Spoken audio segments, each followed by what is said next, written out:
বিশ্বনবী খেজুর খেয়ে বীজের সামনে রাখে না, পাশে ওনার মেয়ের জামাই আলী, আলীর বীজের সামনে রাখে। খাওয়ার পরে সবার সামনে বিচি সমান, নবীর সামনে কোনো বিচি নাই, আলীর সামনে বিচি বেশি। বিশ্বনবী বললেন, মান মিন্না আকসারু মুতানাওয়ালান আর-রুতাবা, চলো তো গুনি কার সামনে কতটা খেজুরের বিচি। খেজুরকে আরবিতে বলে আর-রুতাব। খেজুরের যে কত আরবি আছে আপনি কল্পনাই করতে পারবেন না। উট আরব দেশে বেশি, তাই উটের আরবি আছে 400টা। খেজুর হয় বেশি, খেজুরের আরবি আছে 100 খানিক। আমরা শুধু ওটার আরবি জানি কি, জামাল, বাঈর, নাকা, এগুলো 400টা আরবি কাব্যগ্রন্থ পড়লে আপনি 400টা পাবেন মোট ওটের আরবি। তেমনি খেজুরকে আমরা জানি তামার। সৌদি আরব মিশরে তামার বললে চিনবেই না, বলতে হবে বালাহ। আতি কিলো বালাহ, 1 কেজি বালাহ দেন। বালাহ মানে খেজুর, তামার মানে খেজুর, রতাব মানে খেজুর। কোরআনে আছে রতাবান জানিয়া।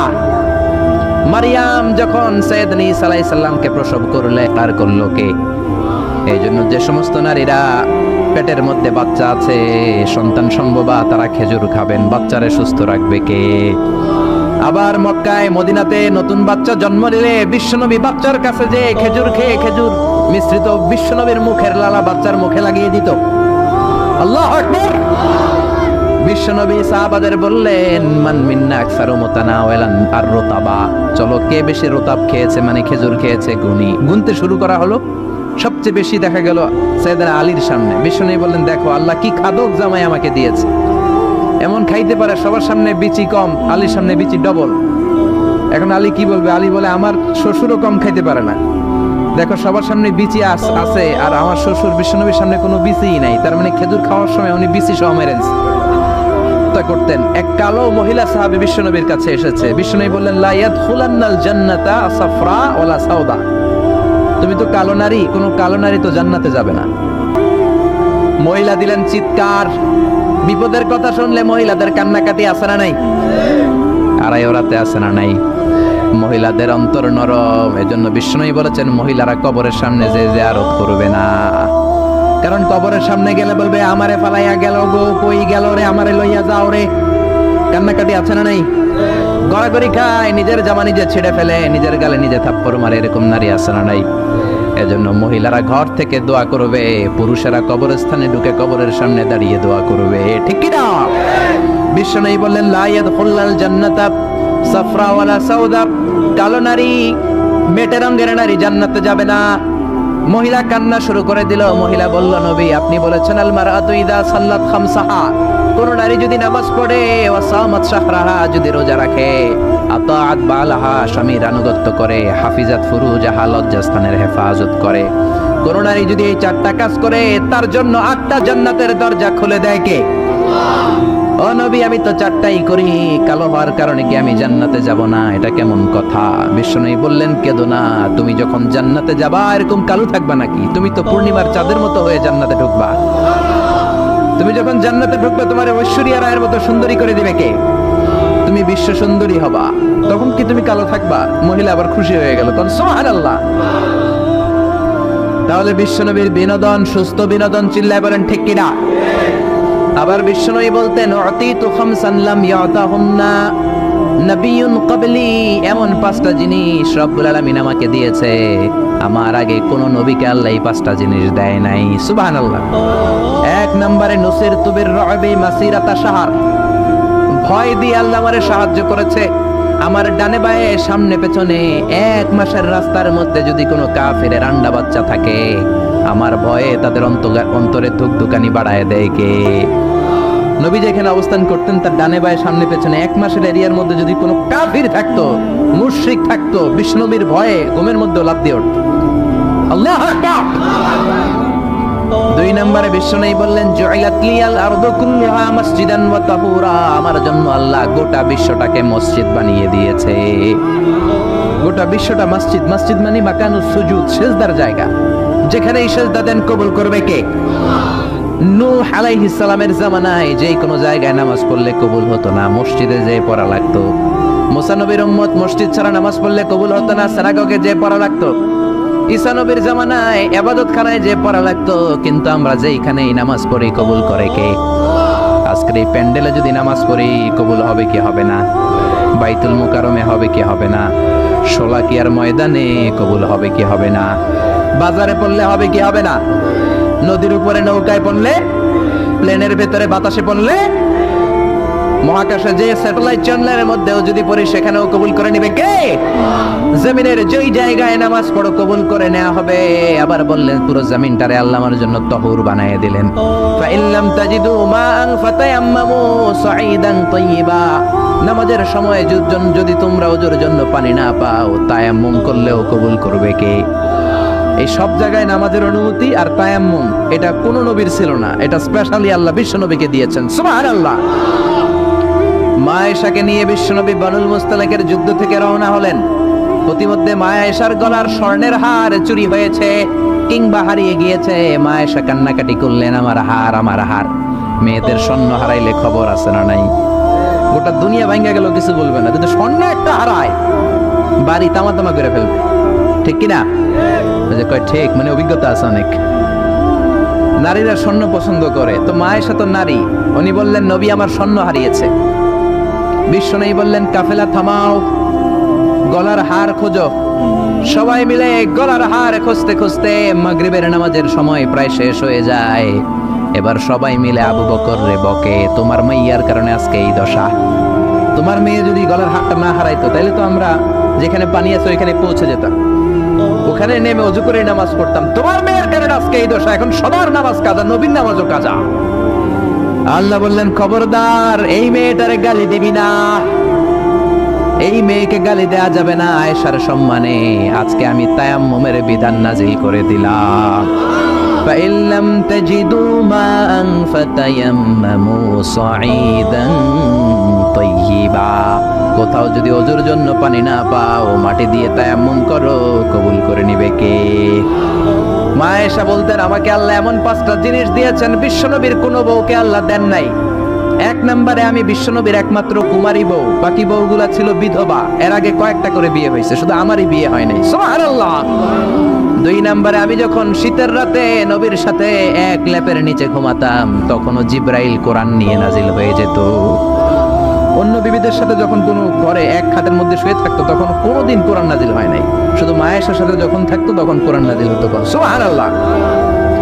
আবার মা আয়েশা বলতেন আমার ঘরে বিশ্বনবীর কবর। আবার বিশ্বনবী যখন তার শেষ নিঃশ্বাসটা ত্যাগ করেছেন, বিশ্বনবীর মাথাটা ছিল আমার কোলের উপরে। আবার বিশ্বনবী বলতেন ও দুনিয়ার মানুষেরা শোনো শোনো, ওযুর পানি না থাকলে যে তায়াম্মুম করে নামাজ পড়ো, এটাও তোমরা আমার কারণে পেয়েছো। আল্লাহু আকবার। এজন্য বিশ্বনবী বলতেন জুইলাত লি আল আরদু কুল্লুহা মাসজিদান ওয়া তাহুরা। আমার জন্য গোটা বিশ্বটাকে নামাজের জায়গা আর ওযুর না থাকলে তায়াম্মুমের জায়গা বানিয়ে দিয়েছে কে? এরপরে বিশ্বনবী বলতেন উতিতু আশ-শাফাআহ, আমাকে শাফায়াতের মালিক করেছে কে? কিয়ামতের দিন সব নবীরা যখন বলবে ইয়া নাফসি ইয়া নাফসি, বিশ্বনবী বলবেন রব্বি হাবলি উম্মতি, ও আল্লাহ তুমি আমার উম্মতকে বাঁচাও, আমার উম্মতকে বাঁচাও। সুবহানাল্লাহ। এরপরে বিশ্বনবী বলেছেন ওয়া কানান নাবিয়্যু ইউবআসু ইলা কওমিহি খাসসা, দুনিয়ার সব নবীকে একটা নির্দিষ্ট বর্ডারে পাঠানো হয়েছে, নির্দিষ্ট এলাকার লোকের জন্য পাঠানো হয়েছে। আমি বিশ্বনবীর নবুয়তির কোনো বর্ডার নাই, গোটা বিশ্বের জন্য আমার নবী বানিয়ে পাঠানো হয়েছে। এই জন্য আমি বিশ্বনবী, চিল্লায় কর আল্লাহু আকবার। বিশ্বনবী শুধু পুরুষদের নবী নয়, শুধু নারীদের নবী নয়, শুধু সাদা লোকদের নবী নয়, শুধু নিগ্রো আর কালো লোকদের নবী নয়, শুধু আরবদের নবী নয়। বিশ্বনবী আদম নবী থেকে শুরু করে কিয়ামত পর্যন্ত যত মানুষ, যত জিন পৃথিবীতে আসবে, সবার জন্য বিশ্বনবীকে নবী বানিয়েছে কে? বিশ্বনবীর যদি কোনো নবীরাও না মানে, ওই নবীর নবুয়তিও ক্যান্সেল করে দিবে কে? এজন্য আল্লাহ বললেন মুহাম্মাদুর রাসূলুল্লাহি ওয়াল্লাযীনা মাআহু আশিদ্দাউ আলাল কুফফারি রুহামাউ বাইনাহুম। মুহাম্মদ হলেন আল্লাহর রাসূল। কার কথা? ঘুম আসতেছে? জিমায় পড়ছেন? তাকবীর দেন, লিল্লাহি তাকবীর। নবীর কথা বলে আল্লাহ বললেন ওয়াল্লাযীনা মাআহু, নবীর সাথে যারা চলে। নবীর সাথে কারা চলতো? সাহাবারা। জোরে বলেন কারা? এবার আল্লাহ সাহাবাদের কথা বলছেন ওয়াল্লাযীনা মাআহু, নবীর সাথে যারা চলতো। আশিদ্দাউ আলাল কুফফার, কাফেরদের ব্যাপারে তারা বজ্র কঠোর। রহমাউ বাইনাহুম, নিজেদের ব্যাপারে তারা পুষ্প কোমল। কাফিরদের ব্যাপারে সাহাবারা বজ্র কঠোর, নিজেদের ব্যাপারে তারা পুষ্প কোমল। কাফিরদের ব্যাপারে কোনো ছাড় নাই, মুশরিকদের সাথে জিহাদের ময়দানে কোনো ছাড় নাই। চিল্লা এখন ঠিক কি না? কিন্তু নিজেরা ভাই ভাই, নিজেদের মধ্যে মহাব্বত আছে না নেই? এজন্য বিশ্বনবী বলতেন আমার সাহাবাদের মধ্যে দুই কিসিম আছে। কয় কিসিম? এক কিসিম নরম কিসিম, আরেক কিসিম গরম কিসিম। সুবহানাল্লাহ। আবু বকর নরম, কিন্তু ওমরে ফারুক গরম। জোরে কোন ঠিক কি না? এজন্য বিশ্বনবী বলতেন খায়রুল কুরুনি কারনি, সবচেয়ে সেরা যুগ আমি নবীর যুগ, সুম্মাল্লাযীনা ইয়ালুনাহুম, তারপরে সাহাবাদের যুগ, সুম্মাল্লাযীনা ইয়ালুনাহুম, তারপরে তাবেঈদের যুগ। ঠিক কি না? সাহাবারা হচ্ছে এই পৃথিবীর শ্রেষ্ঠ সন্তান, তাদের চেয়ে শ্রেষ্ঠ সন্তান পৃথিবী জন্ম দিতে পারে নাই। চিল্লায় বলেন ঠিক কি না? এজন্য সাহাবাদেরকে ভালোবাসার দরকার আছে না নেই? তাকে সাহাবীদেরকে গালি দিবেন, সাহাবীদেরকে ঘৃণা করবেন। সাহাবীদেরকে যদি গালি দেন, যদি ঘৃণা করেন, যদি সমালোচনা করেন, আপনার ঈমান থাকবে? কথা বলেন, ঈমান থাকবে? এজন্য নবী বললেন খবরদার, লা তাসুব্বু আহাদাম মিনাস সাহাবী, আমার সাহাবীদেরকে গালি দিও না। সাহাবাদেরকে ভালোবাসা হলো ঈমান, সাহাবীদেরকে ঘৃণা করা হলো কুফরি। ঠিক কি না? আয়াতুল ঈমানি হুব্বুল আনসার, সাহাবীদের ভালোবাসা হচ্ছে ঈমানের আলামত। আয়াতুন নিফাকি বুগদুল আনসার, সাহাবীদেরকে ঘৃণা করা হচ্ছে মুনাফিকের আলামত। চিল্লায় বলেন ঠিক কি না? এজন্য বিশ্বনবী বলতেন আমার সাহাবারা এক একটা সুপারস্টার। আমরা বলি Mashrafe bin Mortaza superstar, Salman Khan superstar, Hrithik Roshan superstar, Aamir Khan superstar, Donald Trump superstar, Shakib Al Hasan superstar. বলি না আমরা? আমাদের সুপারস্টার হচ্ছে সেলিব্রিটিরা। বিশ্বনবী বলেছেন নো, আসহাবি কান নুজুম, মাই কম্প্যানিয়নস আর দ্য সুপারস্টার। আমার সাথীরা, আমার সাহাবারা সুপারস্টার। এই সুপারস্টারদেরকে মডেল বানাতে হবে। হলিউড বলিউডের নায়ক নায়িকার আমাদের মডেল নয়, আমাদের মডেল হলো সাহাবারা। কারা? আরো জোরে বলেন কারা? সাহাবারা আমাদের মডেল। এজন্য বিশ্বনবী বলতেন আরহামু উম্মতি বি উম্মতি আবু বকর, আমার সাহাবাদের মধ্যে সবচেয়ে নরম হৃদয়ের সাহাবা হলো আবু বকর। এক হাদিসে বিশ্বনবী 8 জন সাহাবীর 8টা গুণের কথা বললেন। জোরে বলেন কয়টা? 8 জন সাহাবীর 8টা গুণের কথা বললেন। তিরমিজির বর্ণনা, হাদিসটা সহিহ, সিলসিলাতুল হাদিস সাহিহার ভিতরেও এসেছে। বিশ্বনবী বললেন, খেয়াল করে বুঝবেন, আরহামু উম্মতি বি উম্মতি আবু বকর, এই উম্মতের মধ্যে সবচেয়ে নরম হৃদয়ের সাহাবী হলো আবু বকর। 2 নম্বরে বললেন ওয়াশাদ্দুহুম ফি আমরিল্লাহি উমর, কিন্তু আল্লাহর দ্বীনের ব্যাপারে সবচেয়ে কঠোর হলো, জোরে বলেন কঠোর হলো। 3 নম্বরে বললেন ওয়া আসদাকুহুম হায়ান উসমান, সবচাইতে লজ্জাশীল সাহাবী হলো আমার উসমান। 4 নম্বরে বললেন ওয়া আকদাহুম আলী, বিচারের রায় সবচেয়ে ভালো দিতে পারতো আমার মেয়ের জামাই আলী। 5 নম্বরে বিশ্বনবী বলেছেন ওয়া আকরাহুম লিকিতাবিল্লাহি উবাই ইবনে কাব, আল্লাহর এই কোরআনটা সবচাইতে সুন্দর করে যে সাহাবী পড়তে পারতো তার নাম হচ্ছে উবাই ইবনে কাব। আল্লাহু আকবার। ওয়া আ'লামুহুম বিল হালাল ওয়াল হারাম মুআয ইবনে জাবাল, হালাল হারামের ব্যাপারে সবচেয়ে বড় স্পেশালিস্ট সাহাবী ছিল মুআয ইবনে জাবাল। কোন সুবহানাল্লাহ।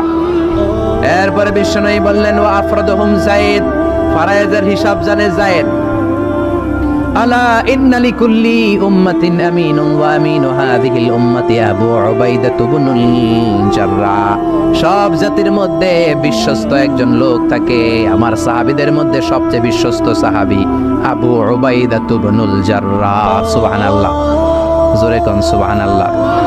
কয় সাহাবীর কথা বললেন? আরো জোরে বলেন, মনে থাকবে? প্রথমে বললেন আরহামু উম্মতি বি উম্মতি আবু বকর, আমার উম্মতের মধ্যে সবচেয়ে দিল দরিয়া রহম দিল আবু বকর। এত নরম হৃদয়ের সাহাবা পুরো সাহাবী গোষ্ঠীর মধ্যে কেউ ছিল? বিশ্বনবীর হিজরতের সাথী, বিশ্বনবীকে সঙ্গ দিয়েছেন, ভালোবেসেছেন। বিশ্বনবী একদিন আবু বকরকে বললেন আবু বকর হয়তো মক্কায় টিকা যাবে না, আমাদেরকে মদিনায় হিজরত করতে হবে। যেই দিন এই ইঙ্গিতটা বিশ্বনবী আবু বকরকে দিয়েছেন, ওই দিন থেকেই সাইয়েদনা আবু বকর হিজরতের জন্য রেডি। সুবহানাল্লাহ। যেদিন হিজরত করবেন সাহাবীদের চোখ ফাঁকি দিয়ে বিশ্বনবী আবু বকরের ঘরে গেলেন, ডাক দিলেন আসসালামু আলাইকা ইয়া আবু বকর। আবু বকর ঘরে আছো কিনা? ডাক দিতে দেরি, ব্যাগ নিয়ে আবু বকরের বের হতে দেরি হয় না। আল্লাহু আকবার। বিশ্বনবী বললেন, আবু বকর, ডাক দিলাম, ব্যাগ নিয়ে রেডি হইলা, কখন ঘুমিয়েছো, কখন ঘুম থেকে উঠেছো, কখন হাত মুখ ধুইলা, কখন ফ্রেশ হইলা, কখন কাপড় গুছাইলা? আবু বকর বলল, নবী যখন বলেছেন হিজরতে আপনার সাথে আমার যাওয়া লাগবে, ওই দিন থেকে আজ পর্যন্ত আমি আবু বকর আমার পিঠটার বিছনাতে লাগাই নাই। ওই রাতে সাইয়েদনা আবু বকর যেই সওয়াব কামিয়েছেন, ওই সওয়াবটাকে যদি একটা পাল্লায় রাখা হয়, পৃথিবীর আমাদের সব সওয়াবগুলো যদি আরেক পাল্লায় রাখা হয়, ওই হিজরতের রাতের সওয়াবটা আবু বকরের যে সওয়াবটা, ওই আবু বকরের সওয়াবের পাল্লাটা মুহূর্তের মধ্যে ভারী হয়ে যাবে। সুবহানাল্লাহ, আসতে বলেন। এত নরম হৃদয়ের সাহাবী ছিলেন আবু বকর। নামাজে দাঁড়ালে শুধু কাঁদতেন, এই জন্য অনেক সাহাবী ওনারে পছন্দ করতো না। বিশ্বনবীর ইন্তেকালের পরে বছর খানিক মসজিদে নববীতে যতদিন বেঁচে ছিলেন ইমামতি করেছেন। আল্লাহু আকবার বলে যখন আলহামদুলিল্লাহি রাব্বিল আলামিন, তখনই কান্নায় ভেঙে পড়তেন। তেলাওয়াত শুরু করলেই কাঁদতেন। হেরেম শরীফে যারা নামাজ পড়েছেন, শেখ আব্দুর রহমান আস-সুদাইস আযাবের আয়াতগুলো পড়ে যখন টান দেয়, মুসল্লিগুলো সহ্য করতে পারে না। উনি নিজেও তেলাওয়াত থামিয়ে কাঁদে, মুসল্লিরাও কাঁদে। হেরেমের চারদিকে কান্নার রোল পড়ে যায়, চিৎকারের রোল পড়ে যায়, শুধু কান্নার কান্না, শুধু কান্না। সাইয়েদনা আবু বকর যখন নামাজে দাঁড়াতেন শুধু কাঁদতেন। বুখারীর বর্ণনা, রজুলুন আসিফ, নরম হৃদয়ের লোক ছিলেন। আই রাকীকুল কলবি ওয়া সারিউল বুকা, এত অন্তর নরম, নামাজে দাঁড়ালেই কাঁদতেন। দিন দুনিয়ার কোনো হুঁশ তার থাকতো না। কিন্তু আমরা নামাজে দাঁড়ালে দিন দুনিয়ার খেলার হিসাব আছে না নাই, বাজারের খবর আছে না নাই, জি বাংলা আছে না নাই, সারা দিনে যেটা মনে পড়ে না নামাজে দাঁড়ালেই ওটা মনে পড়ে, ঠিক কি না?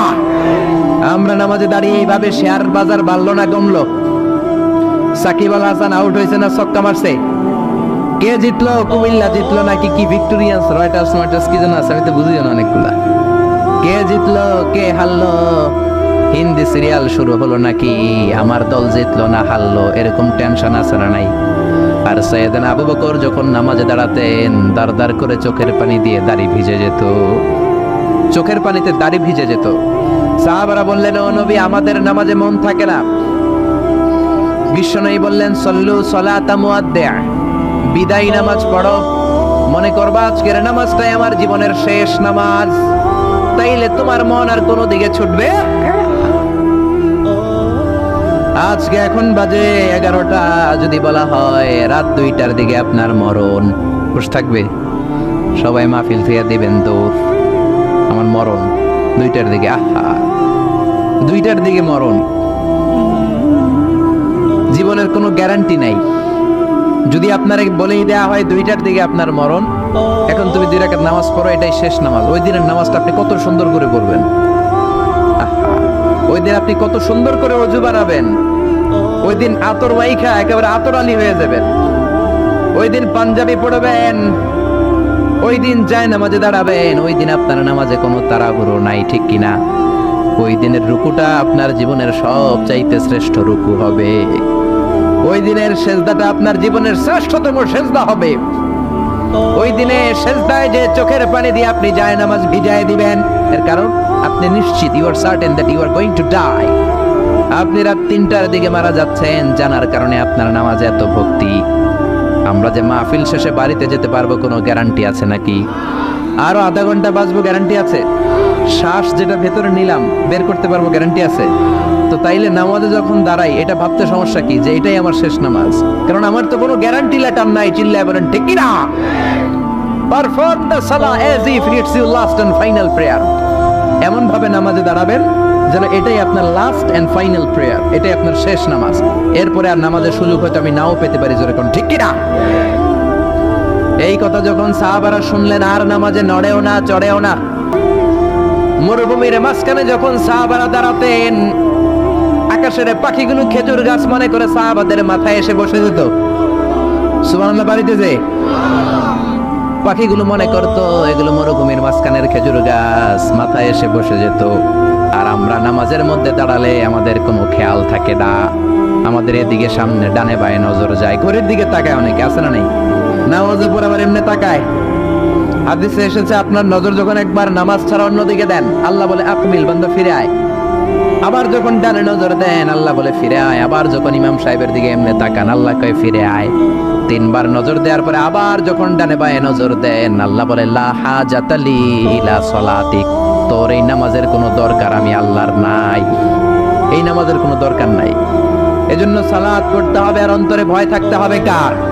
قد أفلح المؤمنون الذين هم في صلاتهم خاشعون। আবু বকর তাই করতেন, কানা রাজুল আসিফ, নামাজে দাঁড়ালে দরদর করে কেঁদে কেঁদে দাড়িগুলো ভিজায় দিতেন। আল্লাহু আকবার।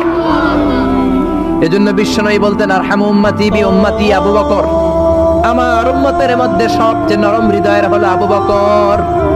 2 নম্বরে বিশ্বনবী বললেন ওয়াশাদ্দুহুম ফি আমরিল্লাহি উমর, আর আল্লাহর দ্বীনের ব্যাপারে সবচেয়ে কঠোর সাহাবী হলো উমর। সবচেয়ে কঠোর কে? এজন্য বিশ্বনবী বলতেন আমার পরে নবী নাই, আমার পরে কোনো রাসূল নাই, তবে কেউ যদি নবী হতো আমার ওমর নবী হতো। লা নবিয়্যা বা'দি ওয়ালা রাসূলা, আমার পরে কোনো রাসূল নাই, কোনো নবী নাই, তবে লাউ কানা বা'দি নাবিয়্যুন লাকানা উমর, যদি নবী হওয়ার যোগ্যতা কারো থেকে থাকে আমার ওমরের আছে। প্রভু তুমি বলেছো রাসূল দেবে না, বলনি দেবে না ওমর, বলনি দেবে না হামজা তারিক, খালিদ বিজয়ী সমর। প্রভু তুমি বলেছো রাসূল দেবে না। আল্লাহু আকবার। এই ওমরের মতো যদি লাঠির বাড়ি দেওয়া যেত, উনি নামাজেও লাঠি নিয়ে দাঁড়াতেন। আমাদের ইমাম সাহেবরা কেবলামুখী, আর পিছন থেকে একামত দেয় আল্লাহু আকবার আল্লাহু আকবার, আশহাদু আল্লা ইলাহা ইল্লাল্লাহ, আশহাদু আন্না মুহাম্মাদার রাসূলুল্লাহ, হাইয়া আলাস সালাতি হাইয়া আলাল ফালাহ, قد قامت الصلاة قد قامت الصلاة, আল্লাহু আকবার আল্লাহু আকবার, লা ইলাহা ইল্লাল্লাহ, আল্লাহু আকবার। সৌদি স্টাইলে একটু একামত শোনায় দিলাম। আমরা তো 2 বাক্যে বলি, এটা 1 বাক্যেই বলে। ইমাম সাহেব কিবলামুখী হয়ে দাঁড়ায় আর মুয়াজ্জিন একামত দেয়। ওমরের সুন্নাত, বিশ্বনবীর সুন্নাত এটা ছিল না। ওমরে ফারুক মুসল্লিদের দিকে হয়ে দাঁড়াতেন। ওমরে ফারুকের হাতে থাকতো একটা লাঠি, যার কাতার বাঁকা, লাঠির দিয়ে পায়ের উপরে বাড়ি আছে না নাই, এইরকম বাড়ি মেরে মেরে যদি সোজা করা যেত কাতারে গ্যাপ থাকতো না। বিশ্বনবী বলতেন ওয়াসাদুল খালাল, হালু বাইনাল মানাকিবি ওয়াল আকদাম, এইটার সাথে ওইটা মিলাও। এই সাহাবী তার কাঁধের সাথে এই সাহাবীর কাঁধ মেলাতো, এই সাহাবীর কাঁধের সাথে এই সাহাবীর কাঁধ মেলাতো, এই সাহাবীর ডান পায়ের সাথে ওই সাহাবীর বাম পা, এই সাহাবীর বাম পায়ের সাথে ওই সাহাবীর ডান পা। বুনিয়ানুম মারসুস, সীসা ঢালা প্রাচীরের মতো। নবীর কেউ অ্যাটাক করতে আসলেও যেন আধা ঘন্টা লাগে এই প্রাচীর ভাঙ্গা আসতে। জোরে কোন ঠিক কিনা? এই জন্য সাহাবীদের জামা সবার আগে এদিক দিয়ে ছেকতো, ধাক্কাধাক্কির কারণে নামাজে টাইট হয়ে তারা দাঁড়াতো। সাইয়েদনা ওমরে ফারুক লাঠি দিয়ে কাতার সোজা করে দিতেন। কারো যদি কাতার বাঁকা হতো লাঠি দিয়ে মারতেন, এই সোজা করো। এই জন্য লাঠিরও দরকার আছে না নাই? আবু বকরের মতো নরম হৃদয়ের সাহাবা যেমনি দরকার, ওমরের মতো গরম 2-1টারও দরকার আছে না নাই? আমরা সারা জীবন ওয়াজ করলে আপনারা নামাজি হবেন না, এটা জানি। যাদের নসিব ভালো 2-4 জন হবেন, বেশিরভাগই বেনামাজি। আমি সারা জীবন যদি মাদক নিয়ে ওয়াজ করি, গাঞ্জা খাওয়া বন্ধ হবে? কিন্তু প্রধানমন্ত্রী যদি বলে কালকে থেকে কেউ যদি ইয়াবা টানে, জাগার মধ্যে ওর পিঠের মধ্যে 100 বেত, 10,000 টাকা জরিমানা, 10 বছরের জেল। ইয়াবা বাবা পাওয়া যাবে আর গাঞ্জা বাবা থাকবে? বাংলাদেশ থেকে গাঞ্জা নাই। প্রধানমন্ত্রী যদি বলে নামাজ না পড়লে 10,000 টাকা জরিমানা, 1 ওয়াক্ত ছাড়বি 10,000 টাকা দিবি, বাংলাদেশের সব মানুষ মুসল্লি হয়ে যাবে। এজন্য বিশ্বনবী বলতেন ইন্নাল্লাহা লা ইয়াযাউ বিল কুরআন, আল্লাহ কোরআন দিয়ে যেটা সমাজে করান না, ইয়াযাউ বিস সুলতান, এটা ক্ষমতা দিয়ে করান। ঠিক কি না? প্রধানমন্ত্রী ক্ষমতার মসনদ থেকে মাইরের ঘোষণা দিবে, আর আমরা ওয়াজ করে যাম। ওয়াজ আর মাইরের সমন্বয়ে ইসলাম কায়েম করবে কে? শুধু ওয়াজ দিয়ে ইসলাম কায়েম হবে? ওমরে ফারুক তাই করতেন, লাঠি দিতেন, লাঠি লাঠি দিয়ে সোজা করে দিতেন। এজন্য শয়তান ওনারে ভয় পেত। বিশ্বনবী বলেন ওয়াল্লাযী নাফসি বিয়াদি, যে আল্লাহর হাতে আমার আত্মা, ওমর ওই আল্লাহর কসম করে বলি, মা সালাকা আশ-শাইতানু সালিকান ফাজ্জান ইল্লা সালাকা ফাজ্জান গায়রা ফাজ্জি, তোমার যদি ইবলিস কোন রাস্তা দিয়ে আসতে দেখে, ইবলিসের বাপের কিনা, ইবলিস ওই রাস্তা ধুইয়া আরেক রাস্তা দিয়ে হাঁটে। ওমর তোমার যদি শয়তান দেখে তুমি এই দিক দিয়ে আসো, শয়তান জীবনে এই রাস্তা দিয়ে চলবে না, আরেক রাস্তা দিয়ে শয়তান দেয় দৌড়। ও মিয়া, যেই লোকরে শয়তান ডরায় ওই লোকের ঈমানটা কেমন ছিল জোরে বলেন আল্লাহু আকবার। মুনাফিকের বাচ্চারা ভয় পেত ওমরে ফারুককে, জমের ভয়। এমনকি বিশ্বনবীর বিবিরাও ভয় পেত। বিশ্বনবীর বিবিরা মাঝে মাঝে নবীরে ধরতো, ও নবী আমার এইটা লাগবে ওইটা লাগবে। বিশ্বনবী বললেন লাগবে লাগবে, বললে তালাক দিয়ে দিব, যাও তালাক দিয়ে দেব। ধনী সাহাবীর কাছে যে বিয়ে বসো, আমি নবীর কাছে থাকলে এভাবেই থাকতে হবে। কিন্তু বিবিরাও ছাড়ার পাত্র না। সব বিবিরা একবার বিশ্বনবীরে ধরলেন, ধরে বলে, ও নবী, আয়েশার বাড়িতে যেদিন থাকেন ওই দিন সাহাবীরা বেশি বেশি হাদিয়া পাঠায় কেন? আমাদের ঘরে যেই দিন থাকেন হাদিয়া পাঠায় না কেন? আচ্ছা, ইমাম সাহেবের বাড়িতে কে হাদিয়া পাঠাবে, কি গিফট দিবে তার, এটা কি উনার বিষয়? যিনি দিবে এটা উনার বিষয়, ঠিক কি না? বিবিরা বললেন, আমাদের ঘরেও যেন হাদিয়া পাঠায়, আপনি মসজিদে এলান দিয়ে দিয়েন। বিশ্বনবী কয়, আমি পারুম না। বিবিরা কয়, পারতেই হবে। বিশ্বনবী বললেন, না না, আমি এই কথা মসজিদে বলতে পারবো না। বিবিরা বললেন, আপনি বলতেই হবে। ইন দা মিন টাইম দরজার বাইরে থেকে কে যেন সালাম দিল, আসসালামু আলাইকুম ওয়া রাহমাতুল্লাহ। বিশ্বনবী বললেন, ওয়া আলাইকুম আসসালাম। বিশ্বনবী বুঝলেন সালামটার কারণ না, এটা ওমরের সালাম। বিশ্বনবী সালামের উত্তর দিয়া বিবিদের দিকে তাকায় দেখে একটা বিবিও নাই। সব অন্দর মহলে দৌড়। সুবহানাল্লাহ কইবেন না? এই ভয়টা কিন্তু আবার ডাকাইত দেখলে যেই ভয় ওইটা না, এটাকে আরবিতে বলে হাইবাত। হাইবাত ওমর, ওমরের হাইবাত এমন ছিল, শয়তান ভয় পেত, মুনাফিকরা জমের মতো ভয় পেত। আমাদের মা উম্মুল মুমিনিন বিশ্বনবীর বিবিরা ওমরের কে ভয় পেত। সুবহানাল্লাহ। আমরা বাচ্চারা যদি না খায়, খেতে চায় না, আমার এক মেয়ে ছোট্ট খেতে চায় না, গল্প বলে খাওয়াই, আমি এদিক দিয়ে খাওয়াইলে ওদিকে দৌড়, এদিক দিয়ে দৌড়লে ওদিকে দৌড়। আপনাদের ছেলে মেয়েদের একই অবস্থা, বাচ্চারা খেতে চায় না, ঘুমাতে চায় না। তখন আমরা বলি, ঘুমা, না হলে বাঘ আসবে বাঘ, বিড়াল আসবে বিড়াল। আপনারা কি কন? আর ওরাতে বিলাই বিলাই আইব, কুত্তা আইব। আমরা বলি কুকুর আসবে, বিড়াল আসবে, ঘুমাও ঘুমাও। বাচ্চারা তখন ভয়ে ঘুমায়। ওমর ফারুক যখন মদিনার গভর্নর, মদিনার প্রেসিডেন্ট, মদিনার মায়েরা বিড়াল আর বাঘের ভয় দেখাতো না। বাচ্চারা যখন মদিনাতে খেতে চাইতো না, ঘুমাতে চাইতো না, মদিনার মায়েরা বলতো, তাড়াতাড়ি ঘুমা, ওই যে ওমর আসতেছে, ওমর। চিৎকার করে পড়েন আল্লাহু আকবার। সবার জন্য সমান নীতি। 10 বছরে গোটা বিশ্বের অর্ধেক ক্যাপচার, পৃথিবীর অর্ধেকটা ক্যাপচার করলেন সাইয়েদনা ওমর। নিজ হাতে পিটিয়ে নিজের ছেলেকে বেহুশ করেছেন। আরেক বর্ণনায় আছে পিটিয়ে ছেলেটাকে নিহত করেছেন। যদি বর্ণনাটা দাইফ, কিন্তু আমাদের জন্য শিক্ষা আছে বর্ণনায়। হঠাৎ একবার ঘরে ঢুকলেন। ওই ছেলের নাম ছিল আবু শাহমা, মোল্লাম আব্দুর রহমান। ওনার বিখ্যাত যে ছেলে আব্দুল্লাহ ইবনে ওমর, উনি আরেকজন। আরেক ছেলে ছিল আব্দুর রহমান, মারুফুন বিআবি শাহমা, সবাই তারে ডাকতো আবু শাহমা বলে। একদিন ঘরে ঢুকে দেখে মদের গন্ধ পাওয়া যায়। আবু শাহমারে বললেন, ইয়া আবা শাহমা, আশারিবতা খামরান, মদ খাইছস? কয় না আব্বা, শারিবতু নাবিজান, নাবিজ খেয়েছি। খেয়াল রাখবেন, মদ হারাম, মদ খেলে আসিবেন, কিন্তু নাবিজ খাওয়া হালাল। নাবিজ হচ্ছে আরব দেশেরা খায়, সাদা দুধের মধ্যে রাতে শক্ত খুরমা যদি 5টা ফেলে রাখেন, সকালে ওইটা দেখবেন দুধের রং আর সাদা নাই, খুরমার রস টেনে দুধটা লাল হয়ে গেছে। এটা খেলে স্বাস্থ্যের জন্য আরব দেশে খুব ভালো, কিন্তু এটা রাতে ভিজাইলে সকালেই খাইতে হবে। এটা যদি 3 দিন রেখে দেন, 4 দিন রেখে দেন, এটা তারির মতো মদ হয়ে যাবে, মাতলামি হবে, খাওয়া যাবে না। ওমরের ছেলে ওই মজাটা নেওয়ার জন্য 4 দিন ভিজায় রাখছে, তারপরে নাবিজ নামক মদ খেয়েছে। ওমর বললেন, মদ খাইছিস নাকি? আবু শাহমা বলে, খাই নাই। ওমর বললেন, তাআলা ইলা, এদিকে আয়, ইফতাহ ফামাক, মুখ খোলো। মুখ খোলার পরে গন্ধ নিয়ে দেখে নাবিজ মাখানো মদের গন্ধ পাওয়া যায়। কোনো কথা নাই, কলারটা ধরলেন, টানতে টানতে মসজিদে নববীর বারান্দার পিলারে নিয়ে বাঁধলেন। জোরের আজান হলো, নামাজ পড়লেন। নামাজের পরে সালাম ফিরালেন। সালাম ফেরানোর পরে বললেন, মাকানাকুম ইনদানা হাদ। নামাজের পরে সুন্নত পরে সবাই বসবেন, একটা বিচার আছে। এই গুরুদণ্ড, এটাকে আরবিতে বলে হাদ, প্লুরাল হচ্ছে হুদুদ। সবাই যখন ওযু করে ঢুকতেছিল, বারান্দায় দেখে ওমরের ছেলে বাধা। সবার চিন্তা, হায় হায়, কি ঘটনা ঘটলো? প্রেসিডেন্টের ছেলে পিলারের মধ্যে বাধা কেন? নামাজের পরে হাজার হাজার সাহাবী সবাই বলল, খলিফা কি হয়েছে? মাল আমর, হোয়াট হ্যাপেন্ড? ওমর ফারুক বললেন, এইটাই নাবিজ খেয়েছে, তবে এটা মদ হয়ে গেছিল, এখন 80 বেদ দিব। কানা ঘুষা, হাজার হাজার সাহাবী। কেউ কেউ বলল, খলিফার ছেলে তো মনে হয় মারবে না, ধমক দিয়ে ছেড়ে দিবে, এরকম কিছু বিচার দেশে আছে না নাই?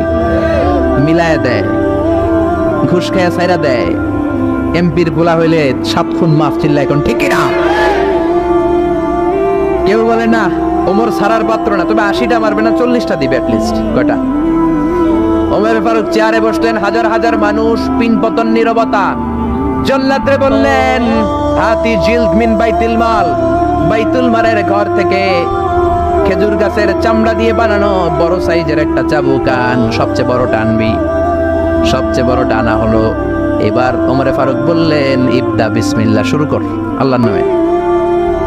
সেদিন ওমরে ফারুকের সামনে দাঁড়িয়ে জল্লাদ মারবে 80টা বাড়ি, মারতে শুরু করেছে। ওয়াহিদ, ইসনাই, তালাতা, 3 বাড়ি মারার পরে ওমরে ফারুক জল্লাদকে দিলেন এক থাপ্পড়।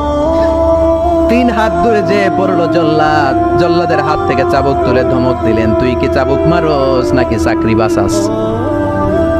আস্তে মারলি কেন? আসলে আস্তে মারে নাই, দেখেন যত জোর ছিল। ওমরের হুকুম তামিল করবে না এরকম জল্লাদ মদিনায় ছিল না, যেরকম ঠিক কিনা? যত জোর ছিল তত জোরে মেরেছে, কিন্তু ওমরের পছন্দ হয় নাই। ওমর বললেন, ইনদাকা তালাতা ইনদি ওয়াহিদ, তোর হিসাবে 3টা, আমার হিসাবে মায়ের হইছে 1টা। আমি 2 নাম্বার থেকে শুরু করব। 2, 3 মারতেছে কে? মদিনাতে ওনারসে পালোয়ান আর কেউ নাই। এক একটা বাড়ির আঘাতে ওমরের ছেলে আবু শামা চিৎকার করে কাঁদে। এক একটা বাড়িতে চামড়া ছিঁড়ে যায়, রক্তগুলো ছোপ ছোপ করে নববীর দেয়ালের মধ্যে লাগে। ছোট্ট ছেলেটা ডেকে বলে, আব্বা আমারে মাফ করে দাও, আর জীবনে মদ খাবো না। সেদিন ওমরের পাষাণ হৃদয় নরম হয় না, কারণ আসাদ্দুহুম ফি আমরিল্লাহি ওমর, আল্লাহর দিনের ব্যাপারে সবচেয়ে কড়া, কোনো ছাড় নাই। এক একটা চাবুক মারে, লোকজন কেঁপে কেঁপে ওঠে। 10টা 15টা মারার পরে ছেলে বেহুশ, পানি দেওয়ার পরে আবার হুশ, আবার মারা শুরু করা হলো। 30টা মারার পরে আবার বেহুশ। এইবার আবু শাহমার মা ওমরের বউ এসে ওমরের পা ধরে ডেকে বলে, ওমর তোমার পায়ে ধরে ক্ষমা চাই, আমার কলিজার টুকরা বাজানটারে তুমি মেরে দিও না। 80টা বেত মারতে হবে, মেরেছো 30টা, আরো মারবা 50টা। যা ওমর, প্রতিটা বেতের বাড়ির বিনিময়ে আমি আবু শাহমার মা একটা করে ওট আল্লাহর রাস্তায় সদকা করে দেব। ওমর বলে, না আবু শাহমার মা, এটা আল্লাহর আইন, গোটা দুনিয়াটা দিলেও একটা চাবুকের বাড়ি থেকে ওরা কেউ বাঁচাতে পারবে না। মারতে লাগলেন, আবার পানি দিয়ে আবার হুশ। ওমরের বাড়ি যে খেয়েছে সে বুঝেছে। 50টা বাড়ি মারার পরে আবু শাহমা দুনিয়া থেকে শেষ। রাগে ওমর গড়গড় করছেন, বললেন, এই বেয়াদবটারে গোসল করা, জানাজা দে, কবর দে। কবর দেওয়ার পরে কবরের উপরে মারা শুরু করছে। 51, 52, 53, 80টা চাবুক মারার পরে আল্লাহরে ডেকে বলে, আল্লাহ আমার ছেলে হওয়ার কারণে কোনো পার্সিয়ালিটি করি নাই, বিচারে 2 নাম্বারই করি নাই। 80টা গুনে গুনে বেত মেরেছি, দেহে যত শক্তি ছিল ততগুলো মেরেছি। কিয়ামতের ময়দানে জালিম ওমর বলে, তুমি কিন্তু আমারে ডাকতে পারবা না আল্লাহ, জালিমদের কাতারে আমারে উঠাতে পারবা না, আমারে জালিম বলতে পারবা না। ওইরকম ওমরের দরকার আছে না নাই? ওই ওমরের লাঠির বাড়ি যদি থাকতো, দেশটারে মদিনা বানায় দিত কে? চোরদের হাত যদি কাটা যেত, দেশটারে সুন্দর করতো কে? একটা জিনাখোরের ফাঁসি যদি বাইতুল মুকাররমের স্কয়ারের মধ্যে দিয়ে দেয়া হতো, এরপরে আর জিনা হতো? একটার ফাঁসি হয়ে গেলে আর তনুর মতো কোন নারীকে ধর্ষিতা হওয়া লাগতো না, খাদিজার মতো কোন মেয়েকে কেউ কোবানোর সাহস পেত না। জোরে বলেন ঠিক কিনা? একটা চোরের হাত জুমার নামাজের পরে বাইতুল মুকাররমের স্কয়ারের সামনে যদি কেটে দেয়া হয়, আর কোন চোর পাওয়া যাবে নাকি? জোরে বলেন। তবে আমচোর, জামচোর, কলাচোর ওই চোর না, যেই চোরগুলো বড় বড় জিনিস চুরি করে, ব্যাংক চুরি করে, দেশের টাকা চুরি করে, এক কলমের খোঁচায় 1000 কোটি টাকা চুরি করে, ওই চোরদের হাত কাটতে হবে। শেয়ার বাজার খায়া ফেলায়, হলমার্ক খায়া ফেলায়, দেশের টাকা খায়া ফেলায়, সুইজারল্যান্ডে সব টাকা পাঠায়, এরকম বড় বড় চোর আছে না নাই? ইসলামী বিচার যদি শুরু হয়, আগে বড় চোরদের বিচার দিয়ে শুরু হবে। চিল্লায় বলেন ঠিক কিনা? এই জন্য বিশ্বনবী বলতেন, আসাদ্দুহুম ফি আমরিল্লাহি ওমর, আল্লাহর বিধান বাস্তবায়নে সবচেয়ে কঠোর ছিল ওমর। এক নারী এসে বলল, ওমরে ফারুক, আমার স্বামী আমারে তালাক দিয়েছে 100টা। কয়টা? শুনতেছেন? একটু জিমাই গেলেন মনে হয়। আমার স্বামী আমাকে 100 তালাক দিয়েছে, কয় তালাক? আসলে দিতে হবে কয় তালাক, তবে একটা একটা করে, ঠিক কিনা? ওমরে ফারুক ডেকে আনলেন, স্বামীরাও আনলেন, বউরে আনলেন। ও স্বামী, কয় তালাক দিছো? কয় 100টা দিছি। ওমরে ফারুক বললেন, তালাক হচ্ছে মিন শাআইরিল্লাহ, এটা আল্লাহর নিদর্শন। আল্লাহর নিদর্শন নিয়ে ফাইজলামি করার অনুমতি তোরে দিছে কে? 3 তালাকে তোর বউ তালাক, বাকি 97 তালাক তোর পিঠের উপরে পড়বে। সুবহানাল্লাহ। বাড়িতে যে বউরে 100 তালাক দিছে এক ডাকায়। ওমর ফারুক বললেন, 3 তালাকে তোর বউ তালাক, বাকি 97 তালাক তোর পিঠে। এজন্য লাঠির দরকার আছে না নাই? পৃথিবীর কেউ রুহু বানাতে পারে? বিজ্ঞানীরা প্লেন বানাতে পারে, কম্পিউটার বানাতে পারে, হেলিকপ্টার বানাতে পারে, কিন্তু গোটা বিশ্বের সব সায়েন্টিস্টরা একসাথে বসে কি একটা অণু বানাতে পারবে? يسألونك عن الروح قل الروح من أمر ربي وما أوتيتم من العلم إلا قليلا। ও নবী, ওরা আপনাকে রূহের ব্যাপারে জিজ্ঞেস করে, আপনি বলে দেন রূহটা কার অর্ডার? আল্লাহর অর্ডারে রূহটা মানুষের দেহের ভেতরে ঢুকে যায়, আল্লাহর অর্ডারে বের হয়ে যায়। সুবহানাল্লাহ। আমরা যখন মায়ের পেটের ভেতরে ছোট্ট ছিলাম, আমাদের বয়স যখন 120 দিন, তখন আমাদের দেহে রূহ দিছে কে? কয়দিন বয়সে রূহ পাইছিলাম বলেন তো? 140। প্রথম 40-এ ছিলাম নতফা, তারপরের 40-এ ছিলাম আলাকা, তারপরের 40-এ হয়েছে মুদগা, sperm drop, blood clot, and finally the little flash, ছোট্ট নাপাক পানি। কত ক্ষুদ্রতে ছিলাম, ছোট্টতে ছিলাম, তার হিসাব নেই। আমি, আপনি একটা শুক্র ছিলাম, আমরা ছিলাম একটা শুক্রাণ।